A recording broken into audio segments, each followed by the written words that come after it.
Assalamualaikum warahmatullahi wabarakatuh. Jumpa lagi bersama saya Rizal Kamsurya.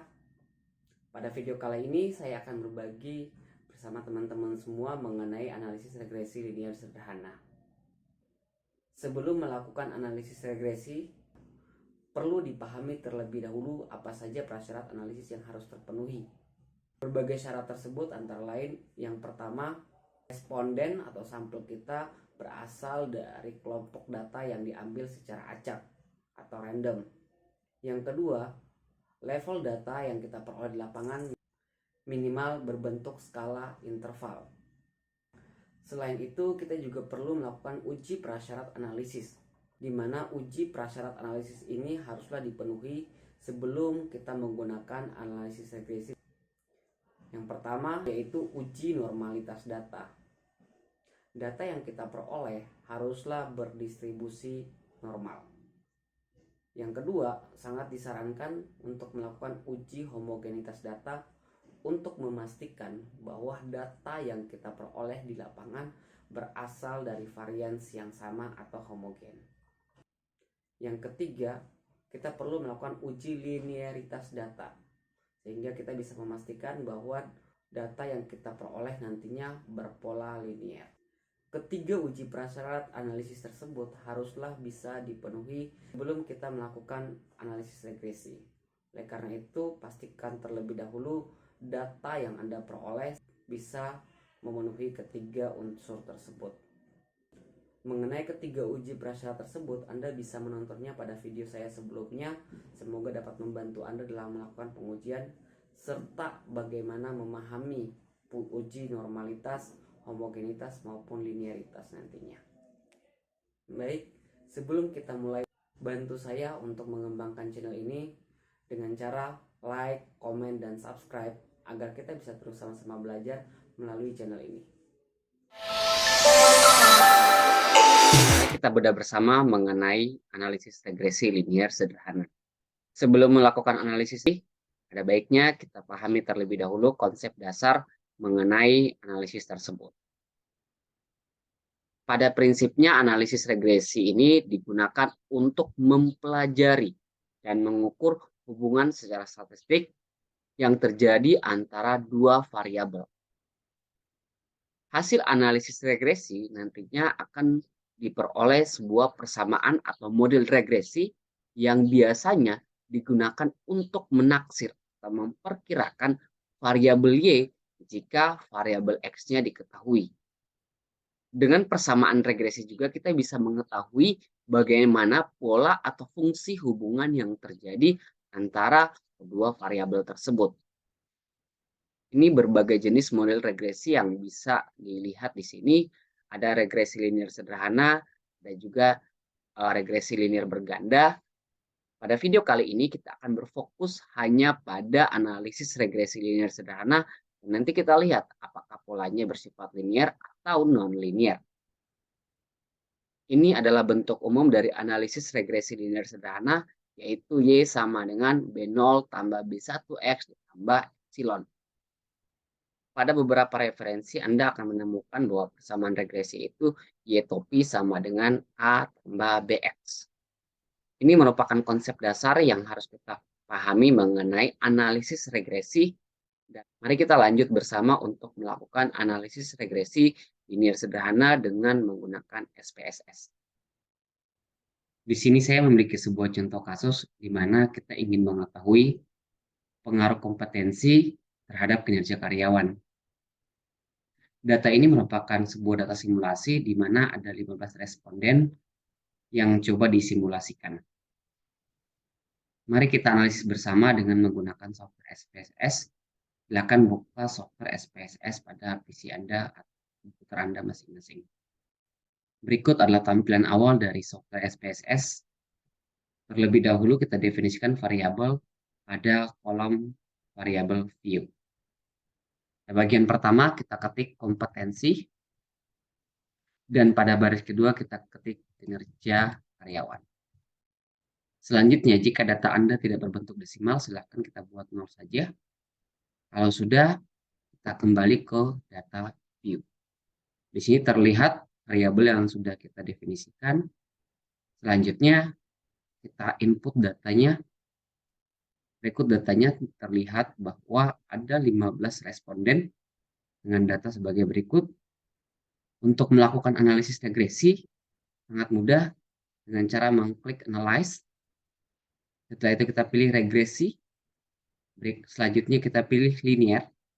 Setelah muncul kotak dialog seperti ini, kita masukkan kompetensi pada kolom independen dan kinerja karyawan pada kolom dependen. Selanjutnya, klik statistik. Kita centang R-square change, deskriptif, dan juga confidence interval. Jika sudah, kita klik continue. Selanjutnya kita klik OK. Maka hasil analisis regresi akan keluar seperti ini tabelnya. Namun sebelumnya perlu kita pastikan juga apakah persamaan regresi yang dihasilkan nanti berpola linear atau tidak. Kita kembali ke data view. Kita lakukan analisis linearitas dengan cara klik analyze. Setelah itu pilih compare means, pilih means. Setelah muncul kotak dialog seperti ini, masukkan kompetensi ke dalam independent list dan kinerja karyawan ke dalam dependent list. Selanjutnya klik option. Setelah muncul kotak dialog seperti ini, kita lihat di bagian bawah ada test for linearity, kita centang. Selanjutnya kita klik continue dan kita klik OK. Maka hasil uji linearitas sudah akan tampil dan hasilnya seperti ini. Interpretasi awal yang perlu kita perhatikan pertama adalah pada tabel koefisien. Kita copy saja, diperoleh nilai konstanta dan persamaan regresi linear pada kolom B. Sehingga diperoleh persamaan regresi yaitu Y topi sama dengan 29,190 ditambah 1,050x. Hasil analisis juga menunjukkan bahwa nilai T hitung sebesar 2,854 dan p-value-nya sebesar 0,04. Karena pengujian dilakukan pada dua pihak, maka nilai p-value-nya dibagi 2 sama dengan 0,007. Yang berarti nilai 0,007 ini kurang dari 0,05. Sehingga dampaknya adalah 0 ditolak. Dengan demikian, kita bisa simpulkan bahwa tingkat kompetensi berpengaruh terhadap kinerja karyawan. Selanjutnya kita interpretasikan hasil uji linearitas dan signifikansi persamaan regresi. Sebelum kita mulai, kita bentuk hipotesis statistik pengujiannya. H0 di mana Y sama dengan A tambah BX, di mana ini regresi bersifat linear. Y tidak sama dengan A tambah BX, berarti persamaan regresi tidak linear. Mari kita lihat bersama hasil analisisnya pada output SPSS. Kita lihat pada ANAVA tabel, kita copy saja ya. Apa yang paling penting dari sini? Yaitu pada bagian deviasi from linearity. Di sini terlihat diperoleh nilai sum of square, mean of square, nilai F, dan nilai signifikannya.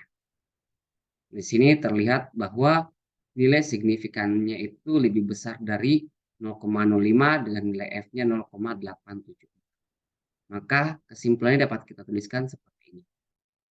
Uji linearitas persamaan regresi diperoleh dari baris deviation from linearity, yaitu nilai F hitungnya sebesar 0,874 dengan p-value itu sama dengan 0,604. Maka nilai 0,604 ini lebih besar dari 0,05. Hal ini berarti H0-nya diterima atau persamaan regresi Y atas X adalah linear atau berbentuk garis linear. Selanjutnya kita akan menginterpretasikan hasil uji signifikansi persamaan regresi, di mana dapat kita lihat pada tabel ANAVA hasil analisis regresi. Namun terlebih dahulu perlu kita deskripsikan mengenai hipotesis statistik pengujiannya. Selanjutnya, untuk menjawab hipotesis statistik tersebut, bisa kita lihat pada tabel ANAVA hasil analisis regresi. Ya, ini hasil analisis regresinya kita lihat pada tabel ANAVA. Ini kita copy saja. Dari tabel ANAVA ini yang perlu diperhatikan adalah nilai F dan nilai signifikansi dari hasil analisisnya. Ini yang akan kita jadikan dasar dalam proses pembuatan keputusan, di mana dilihat bahwa nilai F sebesar 8,145 dengan nilai signifikansi sebesar 0,014. Dengan demikian, nilai signifikansi ini kurang dari 0,05. Maka dapat kita tuliskan kesimpulannya sebagai berikut. Hasil analisis menunjukkan bahwa nilai F hitung sebesar 8,145 dan p-value sama dengan 0,014 kurang dari 0,05, maka H0 ditolak.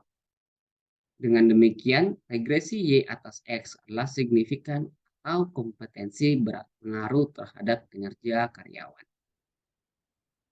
Selanjutnya, kita akan menginterpretasikan hasil uji signifikansi koefisien korelasi X dan Y, di mana kita ketahui bahwa terdapat pengaruh antara kompetensi dengan kinerja karyawan.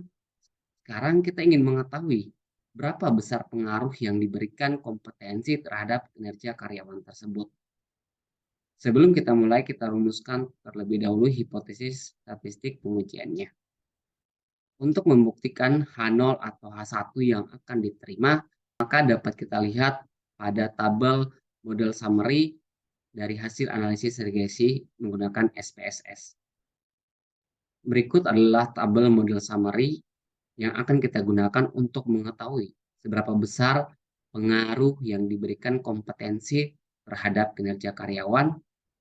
Apa saja nilai yang perlu diperhatikan di sini, yaitu tabel R dan R square dan nilai signifikansi yang diperoleh. Di sini terlihat nilai R square sebesar 0,621. Ini yang akan menunjukkan nilai koefisien korelasi. Nilai R square sebesar 0,385. Ini merupakan nilai koefisien determinasinya. Di sini terlihat bahwa nilai signifikansi sama dengan 0,014, maka kurang dari 0,05. Dengan demikian, H0-nya ditolak dan H1 diterima atau rho tidak sama dengan 0. Maka dapat disimpulkan hasil analisis diperoleh nilai koefisien korelasi atau RxY sama dengan 0,621 dengan p-value sama dengan 0,014. Yang berarti kurang dari 0,05. Hal ini berarti H0 ditolak. Dengan demikian, koefisien korelasi X dan Y yang berarti signifikan. Nilai koefisien determinasi atau R square sebesar 0,385 yang berarti 38,5% variabel kinerja karyawan dipengaruhi oleh kompetensi dan sisanya 61,5% dipengaruhi oleh variabel lain yang tidak dianalisis dalam proses pengujian ini. Bisa saja variabel motivasi ataupun yang lain. Mungkin itu yang dapat saya sampaikan mengenai analisis linear sederhana. Semoga dengan video ini dapat membantu teman-teman dalam melakukan analisis data dan tidak lagi keliru dalam menggunakan analisis tersebut. Saya akhiri. Wassalamualaikum warahmatullahi wabarakatuh. Salam edukasi.